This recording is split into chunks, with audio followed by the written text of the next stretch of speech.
தட்டுறது ஒன்று நல்லா இருக்கு, நீ பேசுறது ஒன்று முடிச்சுக்கோங்க. நீ எல்லாம் கை தட்டு முடிச்சுக்கோ, நாங்கள் வீட்டுக்கு போகணும்னா கை தட்டுங்க தெரியும்.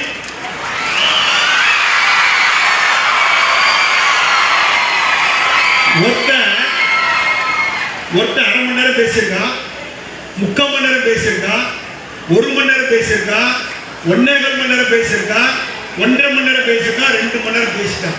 இப்ப நீங்க எப்படி மதியானம் 12 மணிலிருந்து உட்காந்துட்டு வெறுப்பாய்களை பார்த்து இருக்கிறீங்களோ அதே மாதிரி எல்லாரும் எதிர்க்க 2 மணி நேரம் பேச்சை கேட்டு வெறுப்பாய்ங்க. பேசி என்ன பண்றாங்க, கடை 2 மணி நேரத்துக்கு அப்புறம் இத்தோடு என் பேச்சை முடித்துக் கொள்கிறேன்னு சொல்லி உட்காந்து சும்மா இருக்க வேண்டியதுதானே. பக்கத்தில் இருக்க அமைச்சர்கிட்ட போய், அமைச்சர் நான் பேசுறது எப்படி இருக்குன்னு கேட்டிருக்காரு. அவருக்கு கோவம், என்னடா 2 மணி நேரம் போட்டு அறுத்துட்டு இருக்காங்க, எப்படா முடிப்பான்ட்டு அவருக்கு கோவம். அப்படின்னு இருக்காரு. இல்ல இல்ல நான் பேசுறது எந்த இடத்துல நல்லா இருக்குன்னு சொல்லு அப்படின்னு இருக்கான். உடனே அவர் சொன்னாங்க, இத்தோடு முடித்துக்கிறேன் போது அதான் அவன் பேச நல்லா இருக்குங்க. ஆகவே உங்களுடைய சூழ்நிலையை அறிந்தவன், புரிந்தவன், தெரிந்தவன். நானும் எத்தனையோ பள்ளிக்கு சென்றிருக்கிறோம், எத்தனையோ கல்லூரிக்கு சென்றிருக்கிறோம். ஆனா இது போல மாணவ செல்வங்கள் ஒழுக்கமா அமைதியா இருக்கிற பள்ளிக்கூடத்தை நான் எங்கேயுமே பார்க்கல.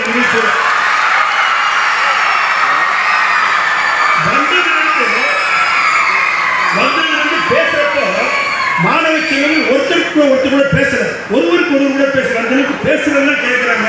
அந்த அளவுக்கு மாணவ செல்வங்களுக்கு இந்த நேரத்தில் மனமார்ந்த நன்றியை வாழ்த்துக்கள் தெரிவிக்கிறேன். அந்த அளவுக்கு ஒழுக்கமாக மாணவர்களை உருவாக்கிய ஆசிரியர் பெருமக்களுக்கு மனமார்ந்த நன்றி வாழ்த்துக்கள். இன்னும் ஒரு அரை மணி நேரத்தில் நிகழ்ச்சி முடிச்சிருக்கோம். மாணவ செல்வங்கள் அனைவருக்கும் எனது மனமார்ந்த நன்றியும் வாழ்த்துக்களும். ஒரு பள்ளியில 50 மாணவ செல்வங்கள் படிக்கிறாங்க. அந்த 50 பேரையும் ஆசிரியர் கேட்டிருக்காரு, உன்னுடைய ஃபியூச்சர் பிளான் என்ன, நீ என்ன ஆகணும்னு நினைக்கிறேன். ஒரு 10 பேர் இருக்கான் இன்ஜினியர் ஆகணும்னா, இன்னொரு 10 பேர் இருக்கான் டாக்டர் ஆகணும்னா, இன்னொரு 10 பேர் இருக்கான் நான் தொழிலதிபர் ஆகணும்னா, இன்னொரு 10 பேர் இருக்கான் நான் மருத்துவம் சொல்லியிருக்கேன். 49 பேர் ஏற்றி சொல்லிட்டான். ஒருத்தன் மட்டும் சொல்லாம உட்காந்துருக்கான். ஆசிரியர் கேட்டாரா, ஸ்டாண்டப் 49 பேரும் அவருடைய நிலைப்பாடு எதிர்காலத்தில் ஃபியூச்சர்ல என்ன பிளான் சொல்லிட்டான். நீ மட்டும் கம்முன்னு உட்காந்துருக்கே, என்னடா உட்காந்துருக்கேன்னு கேட்டிருக்காரு. அப்போ அவன் சொல்லியிருக்கான், அவன் சொன்னவன் நான் இந்த நாட்டினுடைய ஜனாதிபதி அவன் சொல்லியிருக்கான். யாராவன்னா செருப்பு தைக்கும் தொழிலாளிக்கு பிறந்த அப்ரஹாம் லிங்கன் என்று சொல்லக்கூடிய ஒரு ஏழை மாணவன்.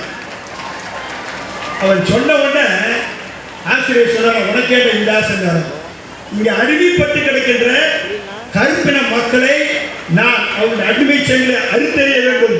அதற்காக நான் அமெரிக்க ஜனாதிபதியாகி அவருடைய அடிமை தலையை போக்க வேண்டும் என்று சொன்னான். அவனுடைய முடிவு எப்படி ஏற்பட்டது, ஆரம்பத்தில் பள்ளி கல்வியில தோல்வி, அதற்கு பிறகு அவன் உயர்கல்வியில் தோல்வி, அப்புறம் பிஎல் படிச்சிருக்க அதுலேயும் தோல்வி, கடைசியில் காதல் அதுலேயும் தோல்வி, வாணிபத்திலையும் தோல்வி, கடைசியில் கவுன்சிலர் அதுலேயும் தோல்வி. ஆக அவன் எடுத்த முடிவு என்னன்னா, பிறந்ததுலேருந்து பார்த்தீங்கன்னா 7 வயசுல தோல்வி தோல்வி தோல்வி தோல்வியே கண்டவன் 52வது வயசுல விடாமுயற்சியா இருந்த காரணத்தால் 52வது அமெரிக்க நாட்டுடைய ஜனாதிபதி என்ற வரலாறு. அதற்கு காரணம் அவன் எடுத்த முயற்சி. அப்படி